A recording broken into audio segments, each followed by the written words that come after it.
Mga kababayan, alam nyo ba na kung bibigyan daw ng time machine si VP Sara na maibalik ang panahon noong 2022 mga kababayan. Alam nyo kung anong gusto niya?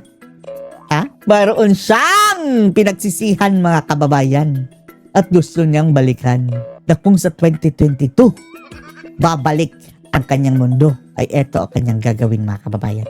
Ano yan? Na kung ginawa daw niya yan mga kababayan, malamang talo ang bangag na ito kung yan lang ang kanyang sinunod. Yung gusto niya talaga mga kababayan. Panoorin niyo po ha. Hindi ka tumakbo noong 2022 bilang presidente. So kung meron kang time machine at babalik ka, tatakbo ka bang presidente o magme-mayor ka na lang dahil sa mga nangyayari? Wala na. Wag na. Don't cry over spilled milk na.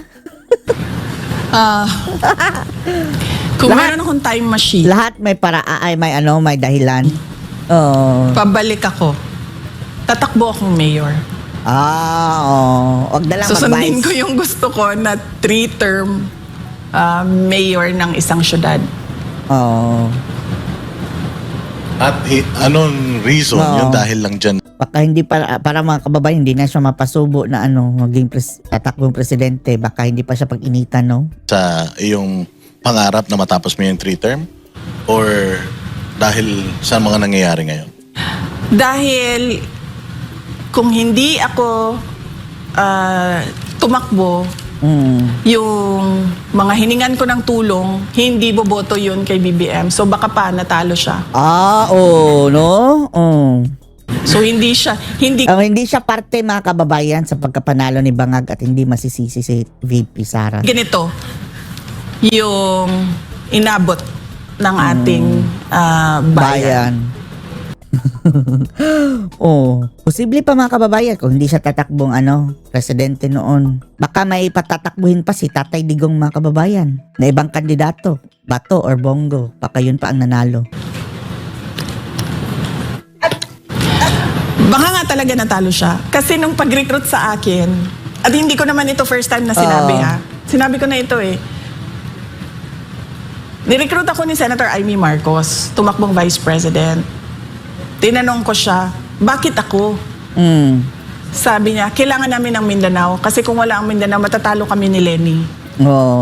Minado no? Ang kapal ni Amy mga kababayan no? Hindi man lang niya kinausap ko na Sara, VP Inday, baka tatakbo ka ng presidente. Diretso ka agad, VP Inday, mag-VC ka na bangag ading kong adik. Lord. Sabi ko, Mindanao lang pala ipinag-uusapan natin dito eh. Ang dami namin tiga Mindanao. Nandyan si Bato, nandyan si Bongo. Nandyan si Manny Pacquiao at the time. Sabi ko, dami. Sabi niya, hindi, ikaw yung kailangan namin. So, alam nila I mean, may kasalanan na hiningi nila yung Mindanao. tulong, kumbaga, para Hindi mananalo. madagdagan yung boto. Naglabas na ako ng saloobin ko nung nag-resign ako. Yun na talaga yung pinaka All out na siya mga kababayan. Naging kumbaga, vocal na siya. first form of formal protest ko. Formal sa Pangulo. protest. Sinabi ko doon, 3 yung dahilan. Unang-una, personal. Dahil meron siyang pangako sa akin na hindi niya tinupad. Para niya, siguro yung continuity mga kababayan ni Tatay Digong, mga proyekto. ako mapa-oo na tatakbo akong Vice President, meron akong 2 hiningi. Isa doon, wala talaga. So okay lang yun, sabi ko, di ba? Nung ako nag-resign sa Department of Education. Pero okay lang. katrayduran mga kababayan, no? Katrayduran. Yan ang usapan nyo, tapos nakuha mo na ang gusto mo, ayaw mo na ibigay. Yun. Kasi personal ko naman yun eh. Wala namang, hindi na makaka-apekto sa taong bayan yun. So okay lang yun. Tapos pangalawa, yung pagbaliwala ba niya sa reklamo namin sa Department of Education na yung budget namin Pinapakialaman ay ng mga buhaya. kinokontrol ng House of Representatives. Binaliwala. Hindi lang control, kinuha talaga at pinaghati-hatian. At syempre, sabi ko nga, nung ako ay nag-explain noon, sabi ko, nakikita sa papel, hindi ninyo nang kailangan ng ebidensya dahil inattach mismo ng House of Representatives ang listahan ng paghati-hati nila Yan. ng budget ng Department of Education. Pag Yan mga kababayan, kapag presidente na si Sara, hindi na nila magagawa yan dahil alam na ni VP Inday ang kanilang mga gawaing masasama. akit namin sa Senate during the plenary, merong isang senator na nagtanong, sa inyo ba tong listahan? Sabi namin hindi. So parang nabuhayan kami doon na parang baka sa BICAM ay maayos yung budget namin, pero wala pa rin. Kaya doon ko nasabi, sabi ko 2 tao lang naman ang humahawak ng Budget. budget sa Pilipinas. Si Martin Romualdez at si Zaldico. At masasabi ko na pinapabayaan ni BBM dahil nung sinabi namin sa kanya during a cabinet meeting, classroom shortage, pinapakialaman yung budget, Oh, yes, tabalos-los. Oh. binaliwala niya yung tanong or yung sinabi namin. So, ibig sabihin, meron siyang, kumbaga, approval, implied approval doon sa ginagawa. Oh. Ma'am, speaking of Mayroon din sigurong cut mga kababayang bangag. House of Representative, marami nagsasabi na yung pag-announce daw nyo ay political move para takutin itong mga congressman sa inyong impeachment. Ano pong masasabi nyo dito? Wala Kung akong natatakot sila, di bahala sila. power. Kung nakikita ninyo Oo. ngayon, nag-iisa ako. Kaya Kasama nga. ko lang yung taong bayan na Taong bayan. nagsasabi, lumabang ka, lumaban Oo. ka. Na wala ding kapangyarihan. Oh, sa gobyerno. Ordinary Filipino Walang control sa citizens. gobyerno. So paano ako mananakot ng mga members ng House of Representatives Kaya na, nga, no? kumbaga, nakasabit sa kapangyarihan ni BBM, sa Babangan. kapangyarihan ng administrasyon. So paano mo matatakot yung mga ganun? Eh sila yung in power. Ako yung nag-iisang Siguro, ang ibig nilang sabihin na kapag mananalo ka, gagantihan mo.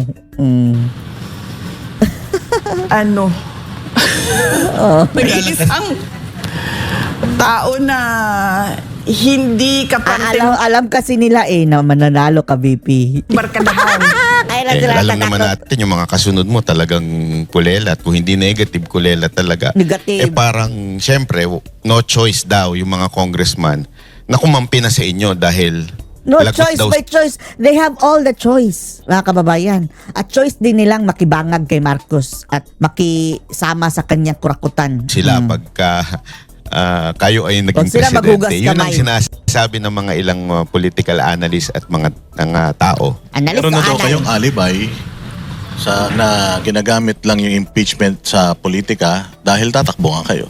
Bago pa naman ako, okay, unahin ko sagutin yan. Sige, ha? sige. Bago ako tumakbong, bago ako nag-declare na tatakbo akong Pangulo, kung maalala nyo, sinasabi ko na, di ba, inaatake nila ako kasi sa paningin nila, tatakbo ako sa 2028. Sinabi ko na yun ilang beses. Sabi ko, it's a political attack, it's political scapegoating sa mga Political kakulangan scapegoating, ng oo. administrasyon.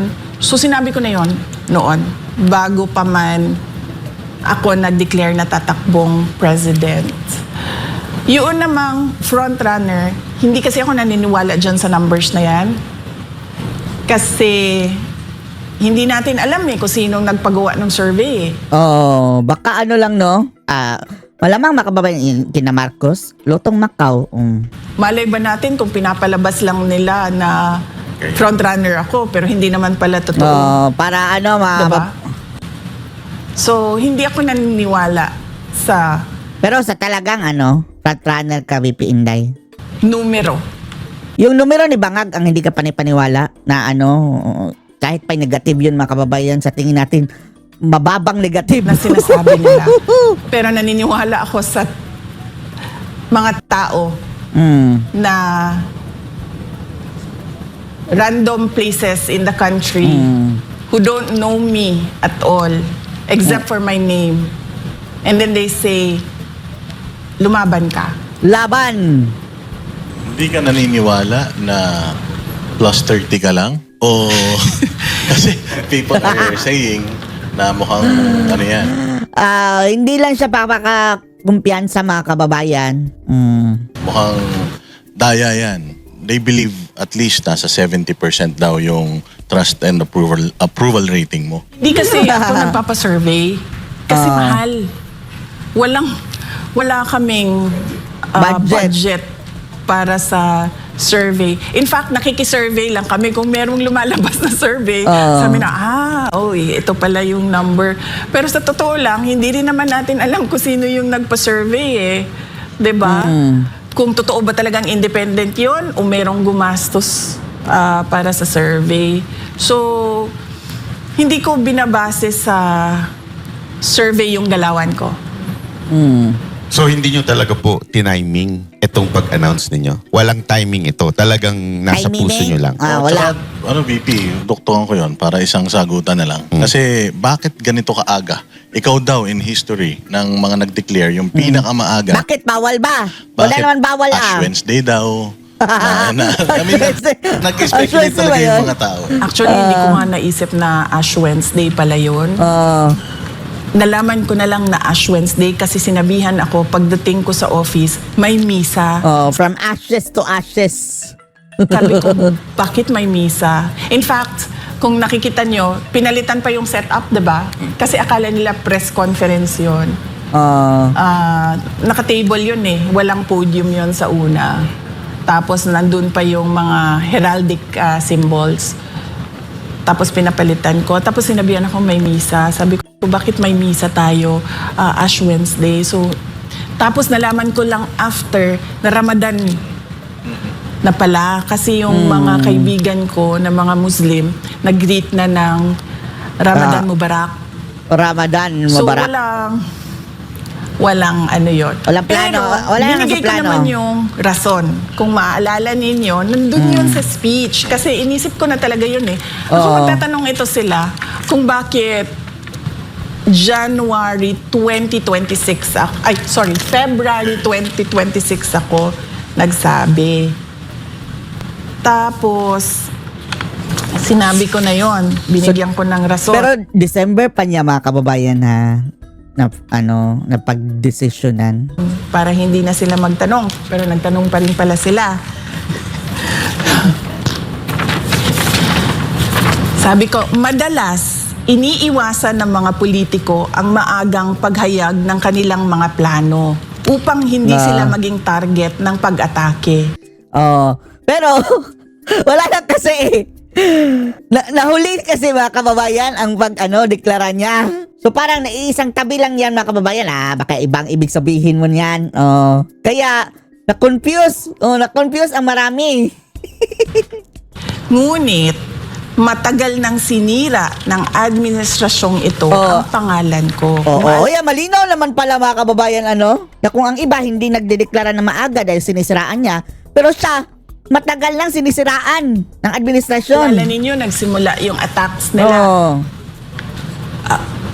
September, October 2023. Kaya nga nagalit si Tatay Digong noon mga kababayan dahil pinagtanggol niya si Sara na pinagtutulungan ng mga buhaya si Sara Duterte. Matagal na akong inaatake gamit ang buong makinarya ng kapangyarihan mula sa mga scripted na investigasyon na ibinalot sa katagang in aid of legislation, sa pagkidnap ng aking ama, hanggang sa mga samot-saring paratang na pilit nilang inuulit-ulit hanggang magmukhang totoo. Oo nga, yung piatos-piatos, pati media, kakampo nila. So ito yung reason. Di ba yung mga politiko, hindi sila nagde-declare dahil takot sila, habulin sila ng kalaban nila eh. Di ba? Mabinay, sabi nga nila. Siraan. Kakasuhan ka, iimbestigahan ka. Ginawa na nila lahat yun eh. Di ba? So what ano for? ba? Sinabi pala yan, VP Inday, Parang hindi tayo nakikinig kasi mga kababayan sa Hinuli kasi niya ang announcement. Ano pa bang i-delay ko sa sasabihin ko na tatakbo akong Pangulo ng Pilipinas? Sinabi ko sa lahat, gagawin ko yon December of 2026. Inagahan ko lang ng ilang buwan. So wala namang kakaiba. Hindi sila napaganda eh. Ang plano nila eh, bago ka makapag-deklara sa December, sirang-sira ka na. Hindi pa daw nasira, mga kababayan eh. Nagdeklara na. Doon. Nabanggit nyo din po sa inyong speech na humingi kayo ng tawad dahil po sa nailuklok si BBM dahil sa inyo. Dahil po Actually, mga kababayan, hindi naman kasalanan ni VP Inday yun. Dahil hindi naman si VP Inday ang hindi tumupad sa kanyang tungkulin, kundi si Bangag naman, mga kababayan. Wala siyang dapat ihingi ng wala kasalanan talaga si VP Sara. Ang may kasalanan nitong lahat, si Bangag. anong specific na sa tingin ninyo talagang hinihingi ninyo aside from sa binanggit ninyo na tawad sa Pilipino? Bakit? Sa tingin nyo po ba talagang kayo ang dahilan ng pagkapanalo ni BBM? Lagi kasi sinasabi ng mga mga kababayan, mga tao na kung hindi mo tinandeman si Marcos, hindi yan nanalo. Sinisisi siya, mga kababayan, na kung ikaw sana ang tumakbong presidente, hindi sana magkakaganito. O yan ang mga kababayan ibig niyang sabihin. Kasi ang pagiging Pangulo, destiny yan eh. Diba? So hindi ko naman masabi na ako yung dahilan ng kanyang pagiging Pangulo. Pero nag-contribute ako sa paghingi ng malaki ang tulong kontribusyon sa mga tao na iboto si BBM. Kaya madaming beses na rin, tulad ng sinasabi ng mga tao na lumaban ka, madaming beses na rin ako na real talk. Dahil sa'yo. Na masasalubong ko yung tao, makakasalubong ko yung tao, or kumakain ako, tapos merong kumakain dyan sa ibang lamesa, tapos magpapapicture sasabihin, alam mo, binoto namin si BBM dahil sa iyo eh. Kasalanan mo talaga lahat to eh. Hindi ko na mabilang ilang beses, lalo na sa mga tiga Mindanao. Doon kasi sa unfiltered, Dami na budol. ang mga tiga Mindanao sa akin. Diretso. Sobra silang komportable sa akin kasi galing ako doon eh. Laki ako doon eh. Laking Pumunta Mindanao. lang naman ako dito sa Manila para mag-aral, magtrabaho. Pero doon talaga ako lumaki, doon ako nakatira. So, sobrang unfiltered yung mga tao doon. Ikaw ang hinungdan, Inday Sara, sa mga kagubot karon sa ato ang nasod. Kay Imuhang. Imuhami. Hindi Bangag. kumbinsi nga iboto si BBM. So, Ano po nararamdaman nyo pagka sinasabihan kayo? nahihiya ako. Nahihiya ako. Nanliliit ako. Hindi ko alam kung paano ako mag-sorry. Sabi ko nga, gusto kong lumuhod, pero wala sa kultura ng Pilipino ang yung lumuhod ka ba? Ang lumuluhod lang kasi tayo sa Diyos eh. Diba? Wala sa kultura natin yung parang you grovel at the feet of another person. Kneel down. So gusto ko gawin yon sa lahat. Hindi ko rin siya magawa. Dahil ang dami nun. Ilan yung bumoto sa kanya? 31 million. Sabihin na lang natin. Daya. Ano dun? Kahit 10 million dun. Bumoto dahil sinabi ni Inday Sara na iboto ninyo ito. Hindi ko magawa yun. So yung form of remorse ko, apology ko, is ibigay yung gusto ng mga tao na tumakbo ako pagka-presidente. So, i-confirm ko lang VP. Kasi, ang pagkakaintindi ng mga tao, lalong-lalo na nung mga galit sa'yo sa mga sinabi mo is, ikaw ang reason ba't nanalo si BBM. So, ang sinasabi mo dito is, nag-a-apologize ka for campaigning for BBM. Tama ba? Nag-a-apologize ako kasi Naging parte siya sa pagkapanalo ni Bangag. inendorso ko siya. Humingi ako ng tulong sa mga tao para siya botohan. Hindi ko sinasabi ako yung rason. Sabi ko nga, destiny ang pagkapangulo eh. Pero nag-contribute ako sa pagbigay ng boto sa kanya. Sigurado ako doon. Kasi ako yung mga kaibigan ko sa Davao. Every time na umuwi ako, sinabi mo kasi na iboto eh. Nagtandem kasi kayo eh. Ang tandem Lalo na kasi yung kayo. mga kaibigan ko sa Davao na wala pa ako sa politika. bago pa man maging Pangulo ang tatay ko, kaibigan ko na sila. So yun talaga yung, kung meron pang mas real sa real talk, yun talaga yung, para ka nang ginulpi sa katotohanan na sinasabi nila. Oh. Isa po ba itong dahilan kung bakit kayo tatakbo is gusto nyong ituwid yung Tuwid? pagkakamali na yun na ikinampanya si Marcos? Yes. Gusto kong ayusin ang mga pagkakamali na ginawa sa bayan natin. Oh. Meanwhile, anong masasabi niyo dito mga kababayan? Post your comments below.